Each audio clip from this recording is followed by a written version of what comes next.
কুমিল্লার মুরাদনগরে এক শিক্ষকের উপর হামলার প্রতিবাদে মানববন্ধন ও বিক্ষোভ সমাবেশ অনুষ্ঠিত হয়েছে। কুমিল্লার মুরাদনগর উপজেলার প্রাথমিক বিদ্যালয়ের সহকারী শিক্ষক এরশাদ মিয়ার উপর হামলার প্রতিবাদে মানববন্ধন ও বিক্ষোভ সমাবেশ করেছেন এলাকাবাসী, অভিভাবক ও শিক্ষার্থীরা। শনিবার বিকেলে গাজীরহাট শ্রীকাল সড়কের বলিগড় এলাকায় এ কর্মসূচি পালন করা হয়। এতে শতাধিক মানুষ অংশগ্রহণ করেন। শিক্ষকরা সমাজ গড়ার কারিগর।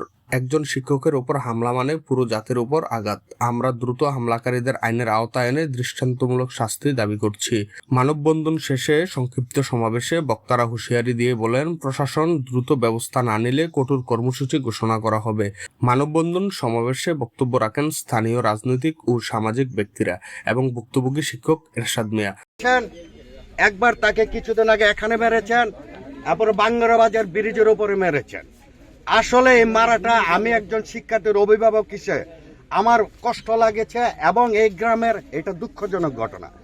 তার নিরপরাধ ব্যক্তির উপরে যেই অত্যাচারটা করেছে তার দৃষ্টান্তমূলক বিচারের প্রার্থনা করছি। এরশাদ মাস্টার রাজাবাড়ি সরকারি প্রাইমারি স্কুলের একজন শিক্ষক। সে নিরীহ মানুষ, সে গ্রামবাসী বা এলাকাবাসীর সাথে কারোর সাথে খারাপ ব্যবহার করছে বা কোনো অন্যায় আচরণ করছে, এরকম কোনো উদাহরণ আমরা অতীতে দেখি নাই। আমি আমার পেশার সাথে আমার জীবন দশা ওভাবেই পরিচালনা করছি এবং চালিয়ে আসছি। কিন্তু আমি আজ আপনাদের সামনে দাঁড়িয়ে কথা বলতে, আমার ছাত্রদের সাথে কথা বলতে আমি লজ্জাবোধ লাগে, নিজেকে আড়াল করতে চাই। কারণ আমি শিক্ষক, আমি যাদেরকে শিক্ষা দিয়েছি তারাই আমাকে মারছে।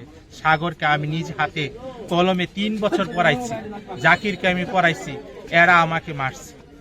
কাইমুল্লাহ গত 25 মার্চ রাতে মুরাদনগর উপজেলার রাজবাড়ী সরকারি প্রাথমিক বিদ্যালয়ের সহকারী শিক্ষক এরশাদ মিয়ার উপর হামলার ঘটনা ঘটে। এ ঘটনায় থানায় অভিযোগ দায়ের করা হলেও এখনো দৃশ্যমান কোনো অগ্রগতি হয়নি। এ ঘটনায় জড়িতদের দ্রুত গ্রেফতার ও আইনের আওতায় আনার দাবি জানিয়েছেন স্থানীয়রা।